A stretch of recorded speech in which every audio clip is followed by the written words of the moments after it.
نام سنا ہو، اس سے کسی نے پوچھا حاتم طائی سے کہ بھائی تجھے اپنے سے بھی زیادہ کوئی سخی ملا؟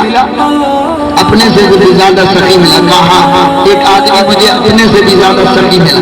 کہا کہنے لگا ایک مرتبہ ہم جنگل میں گئے شکار میں، شکار کرتے کرتے راستہ بھٹک گئے، رات ہو گئی، ایک جگہ پر ہم ٹھہر گئے، ایک صاحب کے گھر میں گئے، مکان میں گئے، ہم نے اس سے کہا بھائی ہم مہمان پردیسی ہیں، ہمارے لیے کچھ کھانے پینے کا انتظام کرو۔ تو اس نے بکرے کی سری بنائی اور سری پیشی، کہنے لگے ہم نے وہ سری کھائی، عجیب سری تھی، اور کہنے لگے مزہ ہی آ گیا اس کے کھانے کا، ہم نے تعریف کر دی۔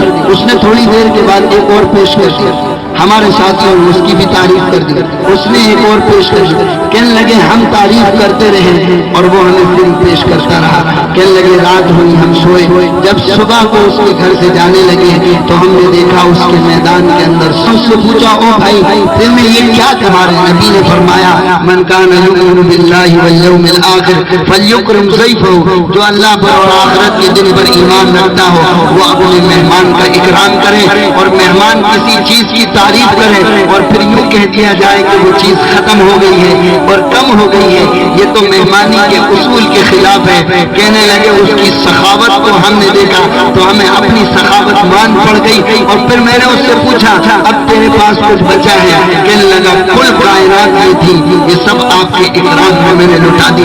حاتم طائی کہتا مجھے لگا کہ اس سے بڑا دنیا کے اندر کوئی سخی نہیں ہوگا۔ پھر